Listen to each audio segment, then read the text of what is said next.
마태복음 5장 9절 말씀.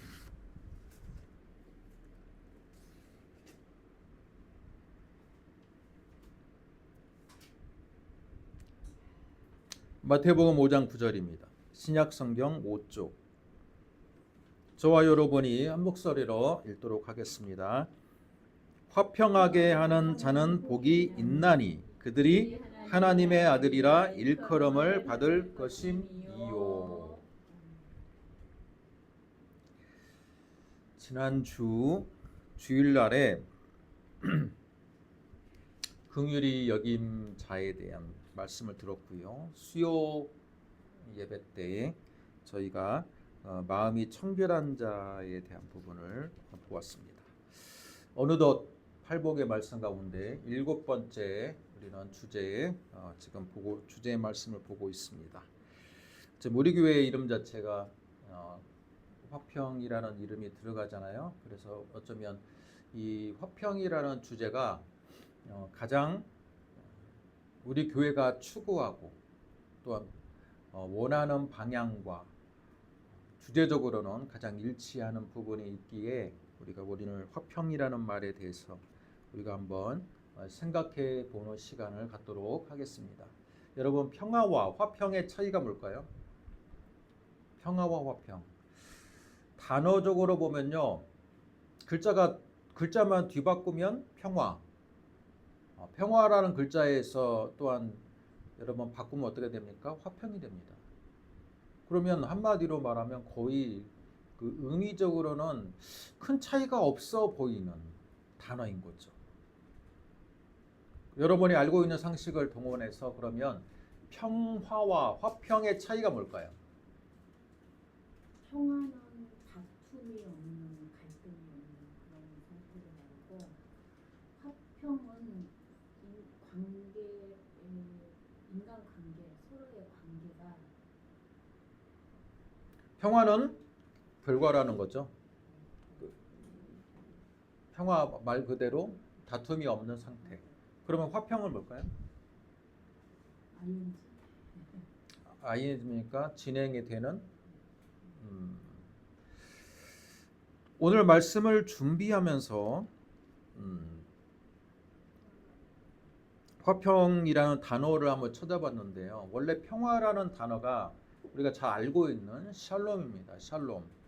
지금도 이스라엘 땅에 보면 백성들 인사가 샬롬이에요. 또 옆에 있는 이슬람 나라들은 살람이라고 합니다. 여러분, 살람이 샬롬인 거죠. 결국은 이 샬롬이라는 이 단어는 굉장히 오래된 단어이고 현재까지 쓰이는 단어이다. 이게 바로 하나님의 주시는 평안, 평화, 그것을 말하는 단어라고 볼 수 있습니다. 자, 그런데 이게 바로 샬롬이 바로 평화예요. 평화. 자, 그런데 오늘 말씀 9절을 보면요, 화평하게 하는 자입니다. 화평하게 하는 자. 여러분, 이건 영어로 말하면 평화가 피스죠. 피스예요. 자, 그러면 화평하게 하는 자는 뭡니까? 피스메이커입니다. 여러분 기억하실지 모르겠는데 저희가 풍무동에 있을 때 주보를 보시면 자세히 보시면 교회 명칭 바로 밑에 피스라는 단어가 들어가는데 피스메이커 처치였습니다. 기억나실지 모르겠는데 저희는 피스메이커 처치예요. 이 피스와 화평의 차이는 뭐냐면 평화는 피스인 거예요. 근데 화평은 피스메이커인 겁니다. 이게 무슨 차이입니까? 평화는 외부적인 전쟁이나 분쟁이 없고 외부적인 갈등이 없는 그냥 상태입니다. 결과예요. 어떤 외부적인 위험이나 결과가 모든 것들이 사라져 있는 갈등이 없는 상태가 평화인 거예요. 그런데 화평은 뭐냐면 전쟁이나 분쟁이 요소가 있어. 또는 전쟁이 있어. 근데 그 전쟁이 있는 그 상황에서도 평화를 이루기 위한 적극적인 노력, 적극적인 시도를 하는 것을 화평이라고 하는 겁니다. 어떤 뜻인지 여러분 좀 이해가 되시겠죠? 그래서 여러분 평화는 피스고요. 화평은 피스메이커입니다. 뭔가 평화를 만들기 위한 주체, 사람, 노력, 그것을 포함하는 개념이 화평인 겁니다. 지금 우리 시대에 필요한 건 뭡니까?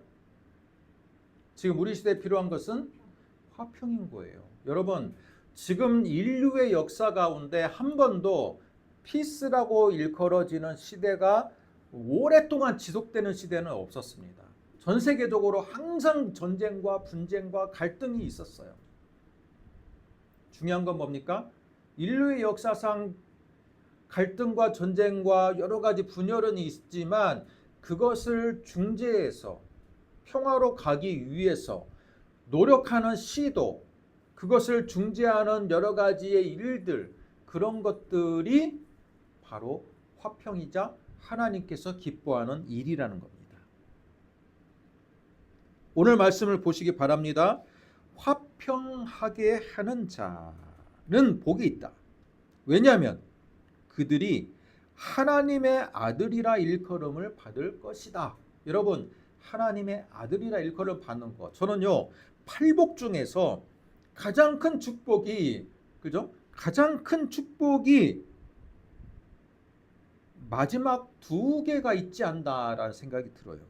하나님의 아들이라 일컬음을 받는 거, 그 얼마나 귀한 축복입니까? 그리고 마지막, 의를 위하여 박해를 받는 자는 복이 있다. 왜냐하면 천국이 그들의 것이기 때문이다. 여러분, 천국이 그들의 소유가 된다는 거 얼마나 귀한 축복입니까? 뿐만 아니라 하나님의 아들이라 일컬음을 받는다는 게 얼마나 귀한 축복입니까?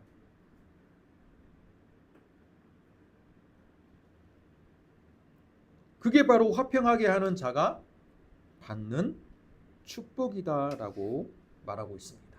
피스메이커예요. 피스가 아니라 피스메이커.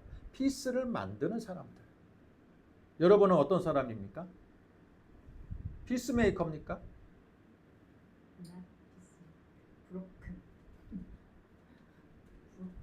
피스 브로커입니까? 피스 브로커? 자, 예수님의 지금 이 당시를 한번 우리가 떠올려 보겠습니다. 5장 1절. 예수께서 무리를 보시고 산에 올라가 앉으시니 제자들이 나온지라 입을 열어 가르쳐 이르시되, 여러분 산상수는 지금 산에서 주신 교훈이기 때문에 산에 올라가 앉으셨다라는 거예요. 산에서 주신 교훈에서 산상수훈이라 그래요. 그런데 예수님이 누구를 봤다? 무리를 보시고 제자들이 나와 왔다. 여러분, 무리와 제자들이 구분되어서 나와 있어요. 무리들은 집단이죠. 예수님을 추종하고 예수님의 말씀을 듣기 위해서 산에까지 올라가서 따라온 사람들이고, 제자들은 우리가 알다시피 12제자를 비롯한 핵심 멤버들입니다. 분명히 이 두 그룹을 구분하고 있습니다. 그러면 3절부터 이어지는 이 팔복은 무리들에게 준 말씀입니까? 제자들에게 준 말씀입니까? 대상자 아니면 전체에게 주는 말씀입니까? 무리들. 거기에 앉아있는 모든 사람들, 무리들을 포함한 무리와 제자들을 포함한 모든 들을 귀가 있는 사람들에게 주는 말씀인 거죠. 그죠? 네. 들을 귀가 있는 말씀이에요. 자, 그러면 그 무리들을 우리가 잠깐 분석해 보겠습니다. 그 당시에 유대인의 사회는 평화가 구현이 되어 있는 사회입니까? 평화가 구현이 되어 있는 사회입니까? 아닙니까? 지금 로마의 압제 안에 있기 로마의 지배를 받고 있고요. 또 지배를 받는 유대인들의 입장에서는요, 로마라는 권력에 대해서 어떻게 대응할 것인지에 대한 여러 가지의 분파들이 나뉘어져 있습니다. 대표적인 게 뭐가 있습니까? 열심당, 그거 뭡니까? 우리로 말하면 항일 무력 투쟁. 그죠? 어떤 무력이나 테러를 가해서라도 로마의 압제로부터 우리 민족을 구출해야 된다고 하는 열심당이에요. 열심당이 있고 또 많은 민족들은요 그냥 우리나라 일제시대처럼 그냥 순응해 살았습니다. 왜냐하면 먹고 살기가 힘든 시대니까 열심당을 지지하기는 하지만 대놓고 지지했다가 나도 연루가 되어서 처벌받으면 어떻게 해야 하느냐라는 그런 소심한 걱정 때문에 그냥 심리적인 지지만 주고 먹고 살고 그냥 세상적인 일에 관심을 별로 갖지 않는 부류들도 있었어요. 또한 많은 사람들은 종교에 더 많은 귀의를 했습니다. 종교에 열심을 가했어요. 그래서 서당 훈장 선생님과 같은 바리새인들이 각 마을과 고을에 생기기 시작했고 또 유대 지도자들은 어때요? 로마에 적극적으로 협력해서 우리들의 권력을 계속해서 자자손손 대대로 이어가기를 원했어요. 그러다 보니까 어떻습니까? 민중들에게 함부로 대하고 세금을 착취하고 예수님께서 그렇게까지 너무나도 싫어하셨던 성전 앞에서 장사를 통해 가지고 그죠? 모든 종교까지도 이용해서 자신들의 부를 이루어 나가려고 하는 사람들이 있었고 또 그들에게 순응해 가지고 세리라는 사람들은 어떻습니까? 로마의 세금을 걷는 데 앞장섰을 뿐만 아니라 세금을 걷어야 되는 것의 두곱절, 세곱절의 분량을 더 많이 걷습니다. 백성들의 고열을 다 빨아먹는 자들이에요. 그리고 나머지는 어떻게 해요? 자신들의 치부를 위해서 착복을 하는 사람들도 있었고 여러 가지의 부류들이 있었습니다.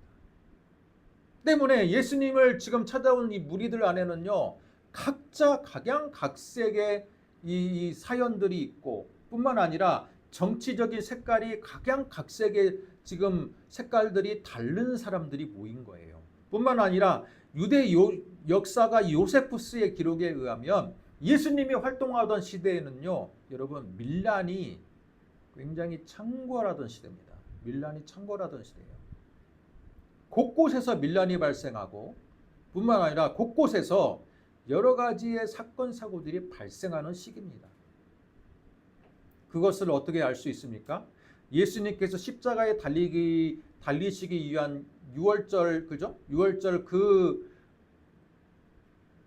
여러분 6월절의 그 전날 전주에 예수님께서 예루살렘 입성했을 때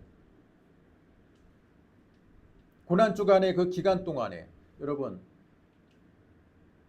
원래 빌라도라는 유대 총독은요 처음에는 원래는 예루살렘에 있는 사람이 아니에요. 원래는 저기 정치적인 수도였던 가이사라 빌립보 쪽이나 그쪽에 있던 사람이 여러분 특별히 유대의 큰 명절이 오면 예루살렘으로 옵니다. 군대를 이끌고. 왜 그렇습니까? 밀란이 일어날까 봐 그러는 거예요. 밀란과 소요가 일어날까 봐 그 디아스포라 유대인들이 모이는 유대의 3대 명절이 되면 로마 군인들은 바짝 긴장합니다. 언제라도 폭동이 일어날 그런 상황이라는 거예요. 평화가 없는 시대. 역사가들은 팍스 로마나라고 해가지고 로마의 평화라고 기록되는 시기가 있습니다. 그죠? 예수님 강시부터 마르쿠스 아우렐리우스 황제까지 약 150년 정도를 팍스 로마나라고 말하고 있습니다. 그러나 그 로마의 평화라고 이야기하는 기간 동안에도 적어도 유대 땅에만큼은 평화가 없었어요. 여호와 하나님을 믿는 민족에게 그죠?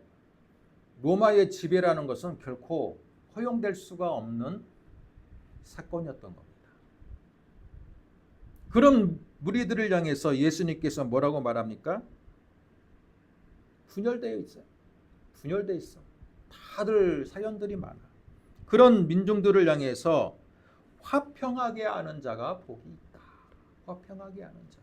너희 이거 지금 각자 지금 분열되어 있고 서로 갈등이 있고 서로 막 그냥 계급적인 투쟁들도 있고 여러 가지의 많은 상황들이 있는데 그럼에도 불구하고 그 그룹 안에서 중재를 하고 그리고 이해를 시키고 안정을 유도하는 그런 화평을 하게 하는 자가 복이 있다라는 거예요.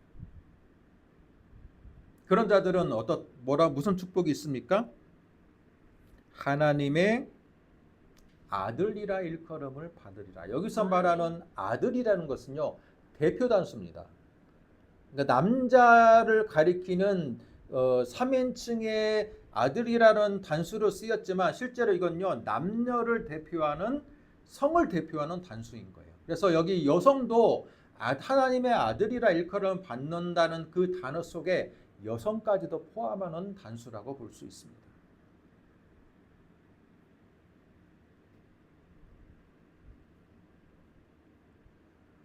이 말씀을 우리가 잘못 해석하게 되면 어떻게 해석할 수 있느냐? 예수를 믿지 않아도 화평 그 그룹이나 나라나 또는 시대에서 화평하게 하는 자는 어떻다? 하나님의 아들이라 일컬음을 받는다. 이건 한마디로 구원받는다는 말과 거의 동일한 단어이지 않습니까? 그렇죠. 예수를 믿지 않아도 세계 평화를 가져오고 예수를 믿지 않아도 평화적인 업적을 이룬 사람은 구원받는다라는 잘못된 해석으로 나올 수 있습니다. 그러나 여러분, 팔복의 말씀은 전제가 어디예요? 지금 예수님 앞에 나온 무리들을 향한 예수님의 말씀입니다. 적어도 예수 앞에 나온 자 가운데 화평을 하게 하는 자가 하나님의 아들이라 일컬음을 받을 수가 있다라는 겁니다. 무슨 말씀인지 알겠죠? 네. 교회 안에도 자꾸 분열을 일으키는 분들도 있어요. 저는 팔복을 보면서 느끼는 건 뭐냐면 다 예수 앞에 나오는 무리들이라 해서 하나님의 아들이 되는 것도 아니고 천국이 그들의 것이 되는 것이 아니라는 거예요. 예수님은 2인칭 복수형 너희들이라고 이야기하지 않는다는 겁니다. 3인칭의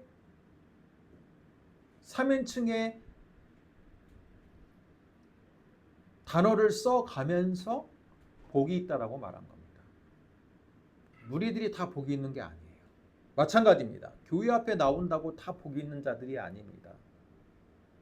예수님의 마음에 합한 자가 교회 앞에 나온 자들 가운데 그들 가운데 예수님의 마음에 합한 자가 복이 있는 거예요. 오늘 말씀은 바로 화평하게 하는 자입니다. 교회 안에도 여러 가지의 갈등 요소가 있어요. 그죠? 근데 이 말씀을 너무 또 여러분 고지고대로 해석해서 교회 안에 여러 가지의 불평등한 구조가 있고 교회가 만약에 시험이 들고 문제가 있어요. 근데 좋은 게 좋은 거라고 다 덮어야 된다. 담임 목사로 인해서 교회가 시험이 들었어. 또는 어떤 장로로 인해서 교회가 문제가 생겼어. 교회가 건축에 나갈 때 이 재정의 부패가 만약에 발견이 됐어. 어떤 장로가 이 건축 헌금을 가지고 지금 건축비에 써야 되는데 이 자신의 치부를 위해서 만약에 잘못 오용을 했어. 여러분, 그러면 화평을 이루는 자는 어떻게 해야 됩니까? 우리는 하나님의 샬롬을 이루어야 되니까 그 사람이 한 잘못을 우리가 덮읍시다. 그래야지만이 교회에 평화가 옵니다. 교회에 샬롬이 옵니다. 어떻습니까? 그럴 때는 어떻게 해야 됩니까? 버려내야 합니다.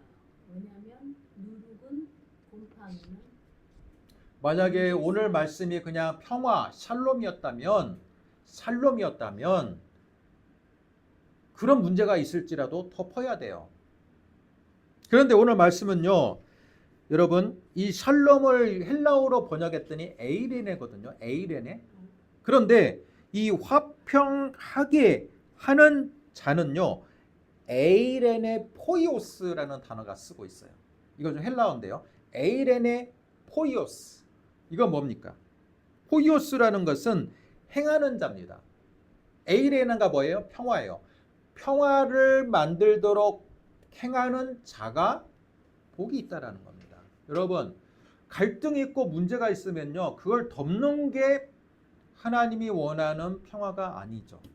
그것을 어떻게 해서라도 올바르게 만들어서 교회 안에 하나님의 질서가 세워지도록 노력하는 것이 에이렌의 포이오스죠. 그게 바로 피스를 만들어 나가는 피스 메이커입니다.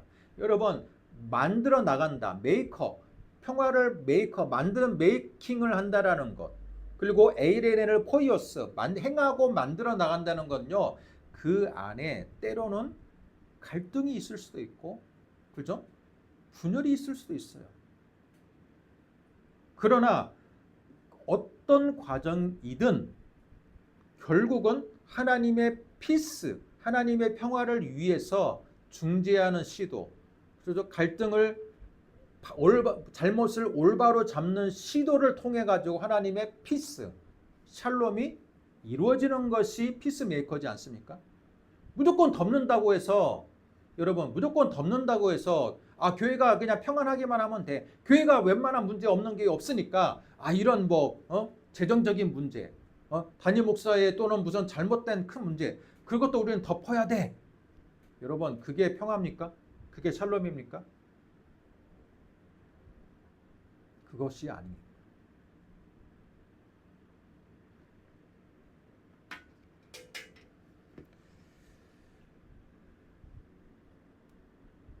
큰 잘못들, 그죠? 세상의 여러 가지의 권력들도 청문회를 통해 가지고 또는 특검을 통해 가지고 지금 어떻습니까? 다 도려낼 거 도려내잖아요. 그런데 교회는 도려내지를 않아. 자녀에게 그냥 큰 교회를 세습하고 물려줌에도 불구하고 거기에서 피켓 시위를 하는 사람들은 여러분, 기독교 신문에 잘 나오지도 않고 세상 신문에 잘 나오지도 않아요. 돈으로 입막음 했는지 모르겠지만, 여러분, 그렇게 만들어 가지고 자녀에게 세습이 잘 이루어져서 교회가 이제 안정을 이뤘어. 그것을 하나님의 샬롬, 하나님의 평화, 교회 안의 평화, 그렇게 말할 수 있습니까? 겉으로는 평화죠. 그러나 잘못들이 해결이 되지 않고 썩어서 골마지는 부분이 있다면 그것은 피스를 메이킹을 하는 게 아니라 그냥 피스로 위장을 하는 거죠. 때문에 여러분, 화평하게 하는 자라는 것은요, 적극적인 하나님의 평화, 하나님의 질서를 만들기 위해서, 그죠?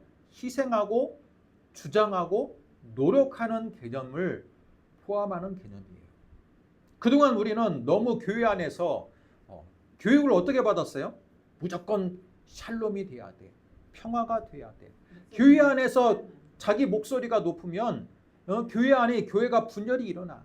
그리고 혹시라도 교회 안에 문제가 있더라도 그걸 덮어야지. 교회가 사랑의 공동체인데 다 이해하고 덮어야지. 여러분, 그 말로써 여러 가지의 교회의 치명적인 오류와 문제들이 얼마나 그 성경에 근거하지 않는 그런 말들로서 다 덮여졌습니까?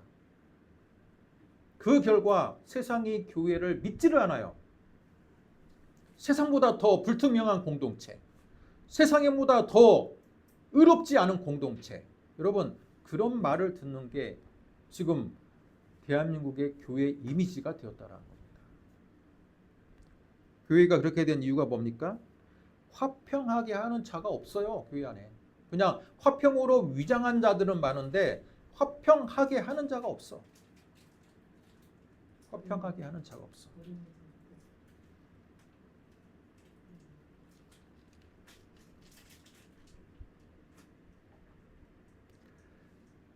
큰 오류들과 문제점들은 그것들이 드러나야 되고 해결이 되어서 완전히 그것을 없앤 다음에 교회의 아름다운 평화를 만들어 나가야 됩니다. 근데 그것을 덮는다고 해서 그게 교회 안에 평화가 이루어진다라고 하는 것은 큰 착각입니다. 큰 착각이에요. 때문에 목회자들이나 장로들이나 높은 여러분 교회 안에 그래도 오래된 중직자들은요, 긴장을 해야 되고 항상 깨어 있어야 돼요. 내 안에 큰 잘못된 부분들이 있다면 그걸 공개적으로 용서를 또한 구해야 돼. 그렇지 않고 자신의 직위를 이용해서 덮어야 됩니다라고 언론 플레이를 하고, 그죠?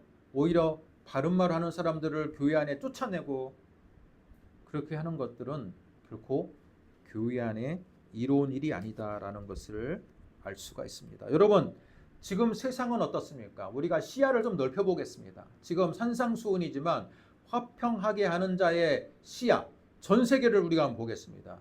지금 전 세계에서 피스, 하나님의 평화가 전 세계 가운데 이루어지고 있습니까? 안 이루어지고 있습니까?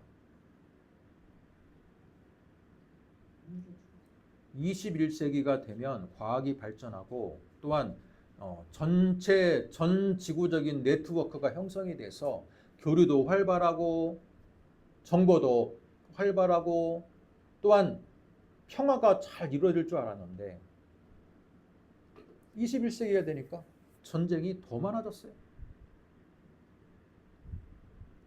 러시아 우크라이나 전쟁뿐만 아니라 최근 한두 달 전에 발생한 이스라엘과 이란의 전쟁.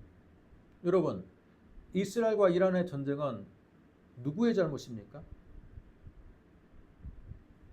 누가 지금 샬롬을 깨는 거예요? 이스라엘. 누가 먼저 공격했습니까? 이스라엘. 이스라엘이 선제 공격한 거잖아요. 러시아 우크라이나 전쟁은 누가 먼저 공격했습니까? 러시아가 공격했어. 먼저 공격한 사람이 무조건 가해자고 무조건 잘못한 겁니까? 좀 국제 관계를 우리는 좀 잘 보아야 될 필요가 있고요. 피스메이커가 되려면, 평화를 중재하는 사람이 되려면 전 세계적인 시각으로 볼 때도 누가 먼저 잘못을 했고 누가 먼저 큰 오류를 범하고 있는지, 그것들을 우리가 면밀하게 볼 수 있는 눈이 있어야 됩니다.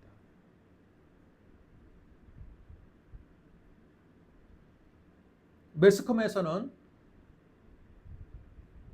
이란과 이스라엘의 전쟁이 이스라엘의 일방적인 승리, 이스라엘과 미국의 연합으로 인해서 거의 이란이 항복한 것으로 나오지만 실제로는 이스라엘이 받은 피해가 엄청나다는 소식을 우리는 여러 가지의 경로를 통해서 알고 있습니다. 그래서 어쩔 수 없이 미국이 중재할 수밖에 없어요. 이스라엘이 더 이상 전쟁을 수행하다가는 나라가 거의 큰 타격을 받을 것 같으니까. 먼저 공격하고 전쟁의 상황이 자신의 뜻대로 되지 않으니까 중재를 요청해서 휴전을 만들어 놨습니다. 여러분, 우리는 이스라엘이라는 나라가 가나안 땅이고 성경에서 말하는 가나안 땅이고 그들이 하나님의 믿는 백성이기 때문에 무조건 그들의 편에 서 있다고 생각하지만 좀 시각을 달리 해본다면 최근에 일어나는 전쟁의 많은 원인들이 이스라엘로 인해서 촉발되는 경우들이 많이 있습니다. 팔레스타인 전쟁은 어때요? 팔레스타인에 있는 많은 사람들을 지금 이스라엘의 정부가 국제적인 협약을 깨뜨리고 가자 지구를 들어가 가지고 많은 사람들을 학살했습니다. 누구 잘못입니까? 이스라엘 잘못이죠. 국제적으로 가자 지구는 이스라엘의 통치 영역에 들어가지 않아요. 그런데 위협이 된다는 이유로 군대를 이끌고 가가지고 수만 명의 사람들을 다 학살하고 그렇게 만들었습니다. 과연 그 상황에서 화평하게 하는 자가 누굽니까? 근데 매스컴에서는 가자 지구가 문제가 있어요. 우리나라 언론은 참 이상해요. 이스라엘 편을 너무 적극적으로 드는데 객관성을 잃어버렸어. 화평을 하게 하는 자가 누굽니까? 우리가 친하면 그 사람이 그냥 무조건 승리자가 되는 것처럼 다 언론이 이야기를 하니까 실제로 정확한 팩트를 우리는 알지를 못해요. 알지를 못해. 그러나 여러분 그 우리나라 언론만 있습니까? 지금은 전 지구적으로 여러 가지의 그 매체를 통해서 우리는 조금 더 객관성을 확보하는 정보들을 알 수가 있어요. 조금만 노력하면. 실제적으로 비난받는 것은 이스라엘이에요. 이스라엘의 총리가 자신의 부정부패를 감추기 위해서, 권력 연장하기 위해서 지금 끊임없이 전쟁을 만들어내는 거야. 왜냐하면 자기의 임기가 다가가지고 이제 자기가 대통령에서 총리가 떨어지면 이제는 자기는 감옥에 가야 되거든요. 좀 윤석열처럼. 그러니까 이제 계속해서 국가적인 위기와 전쟁을 만들어내서 국민들의 결집을 유도해서 자신의 지지율을 끌어올리기 위해서 무리한 전쟁들을 이끌어 나가는 그런 모습들을 우리는 지금 보고 있어요. 가나안 땅에 살고 있는 이스라엘에게 우리는 무조건 이스라엘 평을 들어야 된다는 것 자체가 저는 오늘 9절의 말씀처럼 화평하게 하는 자의 우리의 자세는 아니라는 거예요. 좀 더 객관적인 모습으로 잘못한 건 잘못했다. 잘한 건 잘했다. 이렇게 얘기할 수 있는 우리가 되었으면 좋겠습니다.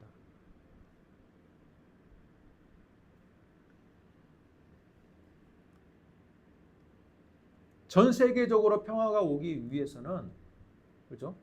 무조건 군사력이 강한 자가 약한 나라를 침범하는 것을 용인해서는 안 돼요. 그런데 지금도 전 세계 곳곳에서는 위협이 끊이지 않아. 전쟁이 끊어지지 않아.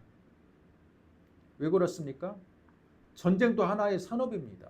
여러분, 미국의 이 군사력을 우리는 천조국이라고 부르지만 미국이 천조국을 지불하면서까지 군사력을 유지하기 위해서는 뭐가 필요합니까? 전쟁이 필요해요. 군수물자들 여러분 20년 30년 지나면요 폐기 처분해야 되거든. 그 오래된 그 군수물자들 폭탄과 여러 가지들. 근데 그걸 어떻게 폐기 처분합니까? 전쟁을 일으켜서 그 전쟁에다가 그것들을 다 또 넘기는 겁니다. 이 군수산업이라는 게 무서운 거예요. 그래서 억지로 전쟁을 만들어서라도 자신들이 가지고 있는 여러 가지의 이 군사품들을 다 소비를 해야 돼. 그래야지 새로운 무기로 채워나가니까. 어떻게 보면 화평하게 하는 자의 무리 가운데 세계의 질서를 잡고 있다는 이 미국이라는 나라가 과연 화평하게 하는 자의 도구로 쓰임을 받고 있는가? 라고 질문을 한다면 물론 많은 목사님들은 미국이 우리나라 선교사를 파견해서 기독교를 전파했고 지금도 우리나라가 그죠? 엄청나게 많은 미국의 빚을 졌기 때문에 당연히 미국 편에 서야 된다라고 이야기하죠. 물론 저도 미국이란 나라를 좋아하고 그러나 사실을 본다면 전 세계의 굵직한 전쟁에 아직도 미국이 군사를 지원해주고 폭탄을 지원해줌으로 인해서 전쟁을 유발하고 전쟁을 확대시키는데 미국이라는 군수산업이 아직도 그 뒤에 배경으로 작용하고 있다는 거예요. 우리는 그걸 똑똑히 봐야 돼. 그런데 너무 단순해서 나는 미국 편이야. 미국이 어떻게 해도 나는 미국 편이고 나는 이스라엘 편이야. 이스라엘은 가나안 땅에 살고 있는 12지파의 후손이고 12지파 후손이니까 그 사람들이 선제 공격을 하든 후속 공격을 하든 우리는 무조건 이스라엘을 지지해야 돼. 제가 몇 번 이야기하지 않았습니까? 지금 가나안 땅에 이스라엘에 살고 있는 그 백성들이 12지파의 후손입니까? 12지파 혈통을 지금 갖고 있는 사람들은 극소수입니다. 극소수. 수천 년 동안 많은 혼혈이 있고 자신이 어느 지파 사람인지도 몰라요. 아는 사람 극소수입니다. 그런 역사적인 배경을 알고 우리는 전 세계 사건을 봐야 되는데 너무 단순화시킵니다. 흑백 논리. 우리는 미국 편이고 우리는 이스라엘 편이고 그렇기 때문에 그들이 잘못해도 우리는 그들 편에 서야 되고 그게 과연 오늘 9절의 말씀처럼 화평하게 하는 자에 속하는 자세이냐 행동의 방식이냐 저는 질문하고 싶다라는 겁니다. 여러분 적어도 우리 화평교회 교인이라면 좀 시야를 넓게 보시고 객관적으로 보시고 깨어 있으세요. 너무 단순 논리에 빠져가지고 그죠? 세상을 너무 이 곡해해서 바라보는 여러분이 되시지 않기를 원합니다. 예수님께서 팔복을 주신 이유도 바로 그거예요. 굳이 너희들이 복이 있다라고 한마디 하면 될 텐데 이 8가지로 쪼개가지고 예수님은 이 복이라는 것이 정말 얼마나 정밀한 것이고 얼마나 세심한 것이고 얼마나 그 복을 받기에 합당한 자들이 그렇게 많지 않다라는 것을 보여주고 있잖아요. 그런데 우리는 교회만 나오면 무조건 복 받은 자야. 너무 단순 논리로 접근하고 있고 교회 안에 문제가 있어도 덮어주고 그냥 문제가 드러나지 않은 것처럼 평화롭게 지내는 것이 1등 성도의 자세야. 여러분, 너무 우리는 잘못된 논리로 접근하고 있다는 거예요. 잘못이 있으면 그것을 수정해 나가고 잘못이 있으면 그걸 드러내서 빨리 고쳐나가서 다시 평화를 만들어 나가는 게 그게 진정한 평화지, 이 잘못된 것을 덮어버리는 게 평화입니까? 세계의 전쟁도 마찬가지고 어느 한편에 무조건 서가지고 그 나라를 지지하는 게 과연 평화를 만들어 나가는 피스메이커의 자세입니까? 아니라는 거예요. 화평하게 하는 자라는 것은 하나님의 아들이라고 하는 엄청난 축복을 받는 자인데 그 화평하게 하는 자, 에이레네 포이오스라는 이 단어, 그것을 만들기 위해서는 현실을 면밀하게 볼 수 있는 통찰력이 있을 뿐만 아니라 그것을 실행할 수 있는 용기가 필요하다는 거예요. 용기가. 그동안 우리는 이 말씀을 너무 피상적으로 해석해서 좋은 게 좋은 거고 그냥 겉으로만 평안하게 보이면 모든 게 그냥 오케이, 만사 오케이로 생각했던 이 말씀이 어쩌면 굉장히 적극적인 평화를 이루기 위해서 우리가 실천을 해야 된다는 거예요. 예수님께서 어땠습니까? 성전 앞에서 장사치들, 그죠? 환전을 통해 가지고 엄청난 이익을 확보하고 그 엄청난 이익은 바로 종교 지도자들과 로마의, 그죠? 군사력을 유지하기 위해서 바로 상부 기관으로 상달되는 그 잘못된 시스템, 염소와 재물을 사기 위해서 엄청난 불합리한 돈을 지불해야 되는 그 잘못한 것에 대해서 예수님이 그걸 보고 그래, 평화를 이루기 위해서는 이것도 감내해야지, 그냥 지나가야지, 그렇게 했습니까? 아니에요. 예수님은 채찍을 들고 그 채찍을 통해 가지고 그 상을 다 엎어버리고 그들을 쫓아냈습니다. 여러분, 채찍 한번 들어본 적 있습니까? 채찍질을 하기 위해서는요, 힘없는 사람은 채찍질도 못해요. 석공으로서 우리나라의 지금 날씨보다도 더 더운 이 중동의 날씨를 견디면서 석공으로서 묵묵히 하나님의 아들로서 세상의 노동의 가치를 알고, 그죠? 잔뼈가 굵었던 예수님이었기에 그 채찍질을 통해 가지고 사람들을 쫓아낼 수 있는 힘이 있던 거예요. 예수님의 그 행동이 과격하다고 해서 우리는 잘못된 행동이라고 말해야 됩니까? 아니에요. 예수님의 그 행동이 피스메이커입니다. 화평하게 하는 거예요. 잘못을 드러내고 쫓아버리고 그 안에 하나님의 평화를 이루기 위해서 노력하는 것, 그게 바로 피스메이커이고 화평하게 하는 자입니다. 우리가 알고 있는 이 평화와 화평을 우리는 너무 잘못 알고 있어요. 잘못을 간과하고 넘어가지고 덮어버리는 게 그냥 하나 좋은 게 평화라는 것을 우리는 그렇게 알고 있어요. 그렇지 않다라는 겁니다. 오늘 말씀을 통해서 여러분 자신이 화평하게 하는 자가 되시기를 주님의 이름으로 축복합니다. 여러분 마음에 하나님이 주신 평강이 임하기를 주님의 이름으로 축복합니다. 여러분이 만나고 있는 집단과 공동체와 직장과 사업터 가운데 하나님께서 원하시는 피스메이커의 역할이 여러분을 통해서 이루어졌어. 여러분이 그 공동체 안에 하나님의 피스, 하나님의 샬롬을 이뤄가는 여러분 되시기를 주님의 이름으로 축복합니다.